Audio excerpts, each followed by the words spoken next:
এবারের পুজোতে কোনো ইন্টারন্যাশনাল ট্রিপ করার প্ল্যান করছেন? তবে চলুন আপনাদের এই পুজোতে ঘুরিয়ে আনি একটা নয় দুটো দেশ।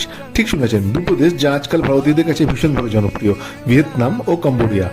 পাশাপাশি দুটো দেশ 11 রাত 12 দিনের সফর হবে, যেখানে 7 দিন থাকবো আমরা ভিয়েতনাম এবং 4 দিন থাকবো আমরা কম্বোডিয়া। 3 দিন হানই, 2 দিন দানাং ও 2 দিন থাকবো হোচিমিন এবং 4 রাত থাকবো সিয়াম রিপ। ঘুরে দেখবো Hanoi Old Quarter, Halong Bay cruise, Ninh Binh, Da Nang, Ba Na Hills and Golden Hand Bridge, Ho Chi Minh City, Cu Chi tunnel ও Mekong Delta, Angkor Wat temple complex, Kulen Mountain ও thousand linga, Tonle Sap floating village. প্যাকেজে থাকছে visa, 3 star hotel, খাওয়া দাওয়া, ticket ও entry fees. খরচ 77,000 টাকা মাথা পিছু, যা ফ্লাইট খরচ বাদ দিয়ে।